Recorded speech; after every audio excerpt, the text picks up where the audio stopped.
Dear ladies and gentlemen, this is the first in the row conference with the clear title, Support for Ukraine. Everyone who supports Ukraine supports the stability in the European Union and in the world. We are facing tremendous challenges, and the best way and the best response is to stay united and to give a very strong, united response to all challenges we are all facing. So this is the first conference in the row.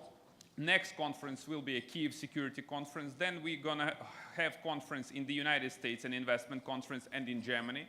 And by the end of the year, Kyiv is to host a huge investment conference, which is to attract an additional private investors and to boost an economic growth in Ukraine. So, again, great pleasure, Mr. President, President Poroshenko. You know, the level of cooperation between the President and the Prime Minister works entirely for the President. Mr. President, the floor is yours.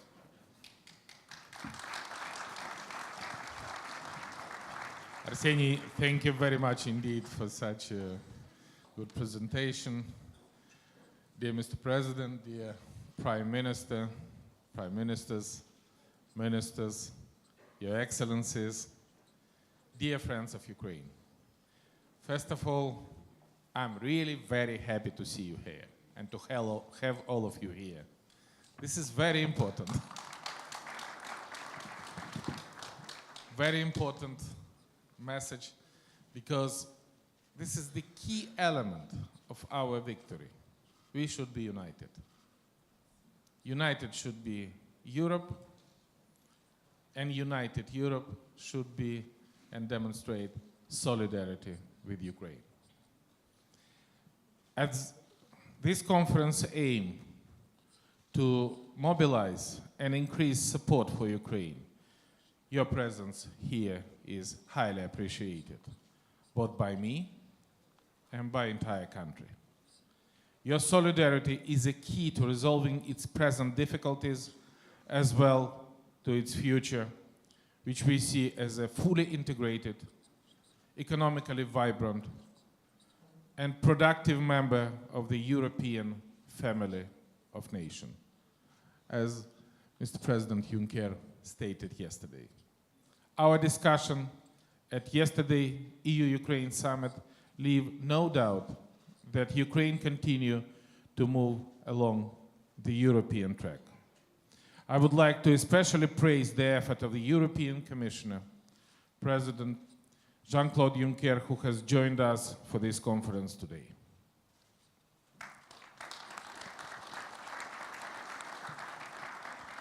Every day is a fight for Ukraine, fight for two fronts. One is the struggle to preserve freedom, independence, and territorial integrity. Another is to fight to survive economically, root out the corruption, and carry out the comprehensive and even very painful reform to make new, revitalized, forward-looking Ukraine in reality. This is all about turning Ukraine into the fair and free democracy and civil society which functioning according to the rule of law and a body of legislation inspired by European values and European tradition of law, morality, and thought. And of course, it is also about this new Ukraine that is not afraid to throw all its broken levers and rusted gears onto the pool of old history. Here I would like to quote US President Franklin Roosevelt, a great statesman who led his nation overcome the Great Depression, led his country to the victory of the World War II, and launched the Marshall Plan for Europe. I'm sure everyone here in this distinguished audience familiar with these words. He spoke them in 1933, when he was elected the president for the first time, and when the United States of America was in the middle of what was perhaps greatest economic crisis in the history. In addressing the American people, President Roosevelt said, "This is the time to speak the truth, the whole truth. frankly and boldly. We should not shrink from the honestly facing condition in our country today. This great nation will endure, and it has endured, will revive, and will prosper. So first of all, let me assert my firm belief that the only thing we have to fear is fear itself. As the President of Ukraine, I strongly feel these words are very relevant to my country today. The Ukrainian people have proven that they have no fear, in both fronts, on our front on the east and on our front for providing reform. And today we also call the world to be decisive and stand for Ukraine. When Crimea was annexed in a blatant violation of the international law, and when the Russian troops crossed the sovereign nation border, probably no one could have then imagined that Ukraine would be able to rise to the situation, reinvade its army, and mobilize our society to give a strong response to the enemy. It was no less of a surprise that for many our Europe to become as united, and the transatlantic community was so consolidated as now. It was again reasserted that values come first, and that democracy and freedom are the cornerstone of the Western civilization, which are fundamental for its prosperity and for its growth. Today, Ukraine needs Europe and West stay united, the same united as before. Today, we do not allow anybody Ukrainian fatigue. With your help and unity, a peaceful resolution of the situation in Donbas will be reached. And the Minsk agreement, achieved with a great, coordinated, and determined efforts of our partner, must be implemented in full. We are still under the threat of war. That's a reality. Every single moment, the war can be started. But we are set to make a breakthrough. There is no excuse for hesitation or reluctance or retreat. Distinguished audience, dear guests, Ukraine's political transformation since the Revolution of Dignity has given birth to the new grassroots leadership that is a calling for driving positive changes. De-oligarchization, demonopolization, deregulation, and decentralization. And also very important, fighting against corruption. Real fighting, this is the main avenues of our reform. Like no other else, we are interested in seeing the results of this reform as soon as possible. But the reform couldn't have been launched with the old parliament formed by autocratic and kleptocratic regime of the previous President Yanukovych. And we managed to adhere the highest democratic standard to dissolve old parliament and elect new pro-European parliament to drive changes in my country. And the election, first of all, the election, free and fair, the most free and fair election in our history. Formation, the new coalition in a very short period of time. Formation, the new government in a very short period of time, in fact, has become our first sound of the reform. From these fresh democratic roots, framework for the sustainable development was created in Ukraine Strategic Vision 2020. Ukraine's government program for the 2015 includes both the strategic vision, the reform agenda, and both are reflected in the government coalition agreement, which was presented by the Prime Minister YATSENYUK. All three documents are built around Ukraine-EU Association Agreement agenda and are allied with the commitments under the agreement with the International Monetary Fund. Cooperation between all stakeholders of the reform process is key and made the work with the triangle: President, Prime Minister and Government, and Parliament. And we demonstrate a unique form of our coordination efforts. The National Reform Council was established under my leadership to drive the discussion and coordinate the reform across the three branches of power with the input, very strong input, of the civil society. With the support of the EU delegation in Ukraine, we have developed a reform monitor framework to assist Council to track and to coordinate the reform. We have created the efficient reform team, and I am proud that the government consists of many reform-oriented professionals with a top international education and a great achievement, who are driving to implement the best world standard in Ukraine. Citizens of Lithuania, United States of America, Georgia were granted Ukrainian passports and now share responsibility for the reform. Just a few days ago, I signed a decree appointed the former Slovak Prime Minister Mikuláš Dzurinda as my advisor. And this team believes in our country, and their work today inspires the world to believe in Ukraine. Combating corruption was set as remain our absolutely top priority. And the newly established National Anti-Corruption Bureau, which was designed according to the best international standard, has been launched. The Bureau works is in large a part of geared toward the restoring confidence in Ukraine.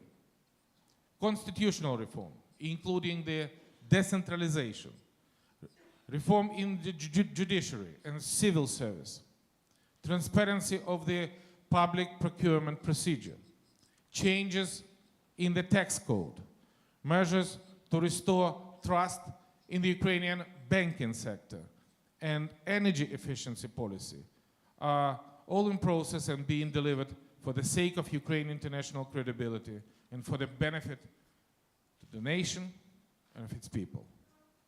We are also revising a list of state-owned enterprises set for the extensive privatization, most of it this year. The essence of this process is very simple. We do not prepare to revision of previous privatization, despite the demands of the society. We do not.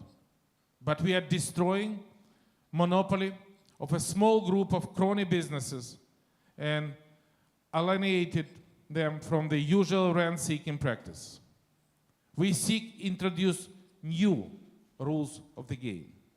This will still allow growth for the large business, but will reset them for adding value, creating jobs, boosting competitiveness. The recent tender held for the 3G frequencies attracted almost $400 million, which tells a completely new story for the investor dealing with the state. Dear gentlemen, Ukraine needs investment to build and to develop its immense potential. Potential which has so far long been neglected or held hostage to special or monopoly interest. We need investment to restore our economy. We need investment to launch a sustainable growth. Growth will not only develop and modernize Ukraine, but also to be profitable for Ukrainian investors. There would be no doubt that you, together with every Ukrainian who has desire and ability, can do business in Ukraine. Ladies and gentlemen, today Ukraine is one of the most, I believe, most promising place in the world. And I hope you will believe that. Most promising place to invest, and we need your advice. We need your investment and your encouragement. One might argue that today we are more safer haven for the investment than Ukraine. However, I am absolutely certain that there is no place in the world with Ukraine's potential, which still remains untapped, unused, and unexplored. Ukraine offered tremendous opportunity for its agriculture, for its IT, for its energy, aviation, space technology.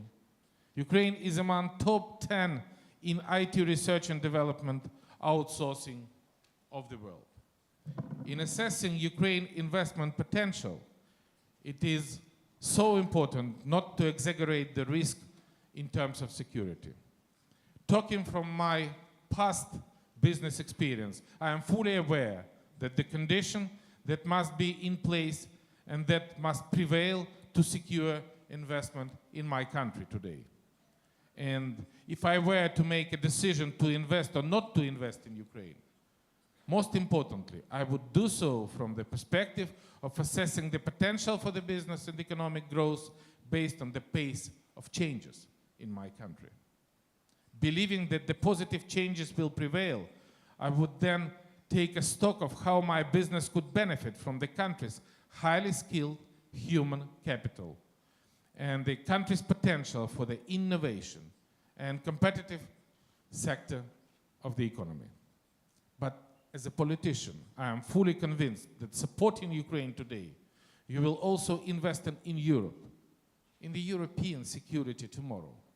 And we know that only strong Ukraine, one that is politically consolidated with the international financing and economic support, and one that's capable to defending itself, is a model we are striving to build toward our economic, sovereign, and geopolitical success. And ladies and gentlemen, I have no doubt that Ukraine will overcome the immense challenges it faces today and emerge as a vital contributor to the peace and prosperity in the region, in the Europe, and in the world. But today, your support is crucial. Please believe in Ukraine and join us in this historic process. Thank you.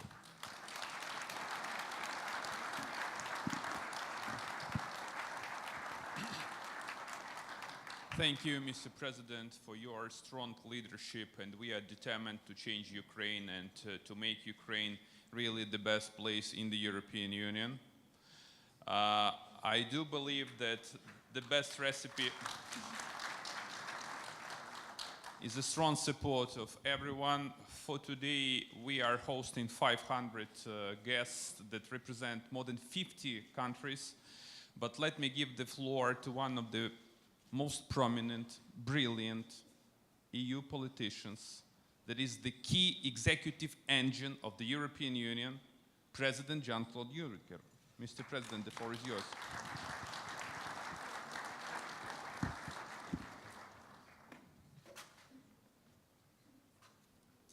So good morning. It is a great pleasure indeed to meet President Poroshenko again. I met him last year, even before I was appointed President of the European Commission. I met him yesterday morning. I met him yesterday afternoon. I met him together with the Prime Minister yesterday night.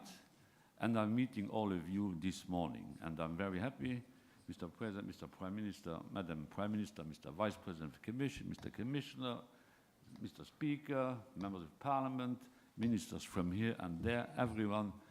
I'm very happy to be here this morning. When I was meeting President Poroshenko last year, I was promising him that my first bilateral visit outside the European Union would be for Kiev, and quite surprising for a politician, I was keeping my promise. And so I want to keep all the contacts we have with Ukraine. Today, I would like to talk very briefly, because I'm supposed to preside the European Commission in 3 hours from now in Strasbourg. So very briefly, the two of you will not be there. Did you apologize that you are not at the meeting of the college? I have to leave, you can stay here. Happy man you are. Ah, that's interesting. Whenever it comes to Ukraine, I will remind you that sentence, that you have other priorities than the Commission. Your priority is Ukraine. Well done, well done. I want to talk briefly, as I said, to you about two other contracts. The contract the European Union has with Ukraine and the contract that Ukraine has with its people. The European Union supports Ukraine. We show solidarity with Ukraine. We stand shoulder to shoulder with the people of Ukraine. Sometimes some Ukrainians have the feeling that the European Union is cold shouldering them. The reality is totally different. Almost exactly 1 year ago, we signed an association agreement. That is a tangible proof of our promise to you. We are supporting with macro-financial assistance. Just last week, we dispersed 250 million euro under existing programs. And the EU has now also just agreed a third package of 1.8 billion euros. In total, we have already mobilized 6 billion euro out of a total of 11 billion euro support package. And we are supporting the country in other ways. Ukrainian scientists benefit from Horizon 2020 with equal access to our 80 billion euro research and development program. Ukrainian businesses and the Ukrainian economy benefit from trade preferences. Those facing crisis benefit from 140 million in humanitarian aid. Small businesses benefit from the 110 million package we announced last week, helping particularly those areas most affected by the conflict. And just yesterday, we committed further support of 70 million for Chernobyl to ensure a complete return to a safe environment at the site of that devastating accident. That is our support, but it must be accompanied by one thing: reform, economic reform, political reform. That is what the government was elected for. It has already achieved much. It has already achieved much in a very short period of time. The Parliament has agreed new laws to reform the gas sector and to restructure Naftogaz. It means a sector that is more modern and market-based, with more competitive prices and more secure energy.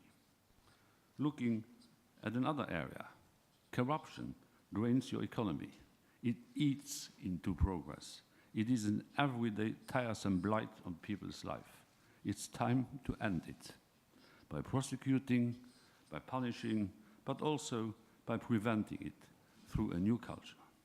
Again here, there has been encouraging progress. You have a new anti-corruption package, you have appointed the head of a new National Anti-Corruption Bureau, and you are improving public financial management. And alongside that, there has also been progress on the Constitutional Commission and to decentralize. Such initiatives are a promising start, but they are only a start. Public administration must be reformed, professionalized, depoliticized. Building on the existing reforms, the energy sector must be made more transparent, competitive, and energy itself made more efficient. Meanwhile, decentralization offers the solution to a conflict which is destabilizing and deadly. It needs to happen. It needs to happen this year. And that is not to mention reform on elections, the judiciary, the public prosecutor. Reform must continue. It must be credible. It must be swift. It must be sustained. You keep reforming, and we will keep supporting. That is the contract we are making with you. We have a contract. We are not lecturing. We are not imposing. It's a contract. It's a virtuous partnership. But this is not just a contract. But this is not just a contract between the European Union and Ukraine. It is a contract between the Ukraine and its noble people. This is, as I said, not about imposing. It's about empowering, because these are not reforms for the benefit of your creditors or of your international partners, but for your citizens. Those people have lived for too long in a country of transition, enduring decades of missed opportunities. They aspired and long to live in a modern European country, in a stable economy, in a sound and fair, corruption-free political system. That is what they have protested for. That is what they have voted for. That is the government they have elected. I'm closing my short remarks by addressing three groups of people in particular and what reform means for them. First, the people in eastern Ukraine. They are Ukrainian citizens. They suffer terribly. 6,000 killed, 15,000 wounded, 2 million displaced, 5 million in need of humanitarian aid. For them, a Kiev reform conference may seem distant or irrelevant, but in reality, the only solution to this crisis is a political one. Reform is the only way to restore stability, to restore economic opportunity, to heal the wounds of a country in conflict. Second, the second group I would like to address, for those in Ukraine who call for closer ties with the European Union. Reform will make that process easier. Ukraine is a European country.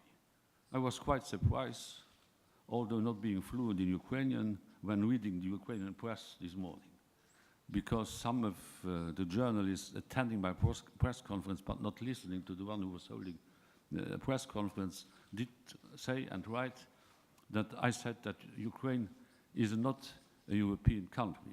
Ukraine is a European country, is a European state and a great European nation.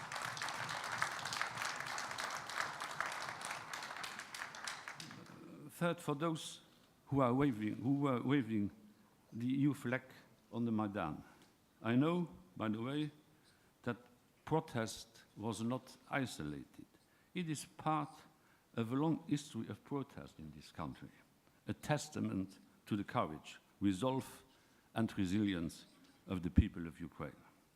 They were protesting not because they sought the intervention or interference of the European Union, but because they saw the European values and aspired to them, the values and virtues of dialogue and diplomacy, solutions that are peaceful and political, respect of human dignity, freedom, democracy, human rights, and the rule of law inside the country and the rule of international law, which has been harmed so deeply in recent times.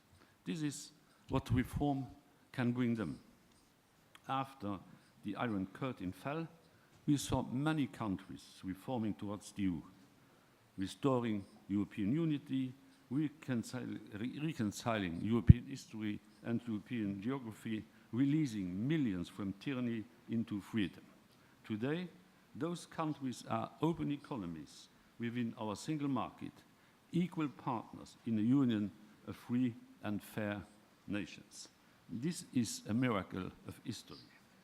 The people of the Maidan, the people of Ukraine, have seen this path that others followed. They have seen the freedoms that others enjoy. They want to enjoy them too, and they are rightly hoping that. I want all these reforms to happen, and I want to support it. But ultimately, the choices lie not with the European Union, but with Ukraine, with its people, its political leadership, its institutions. We will provide the means, and you will provide the will. Long live the European Union, and long live a free and independent, great Ukrainian nation. Thank you for listening.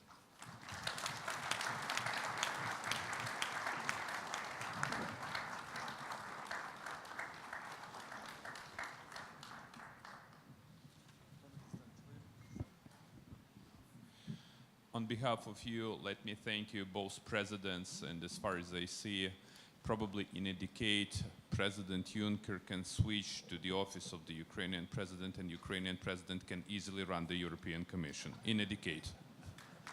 Thanks.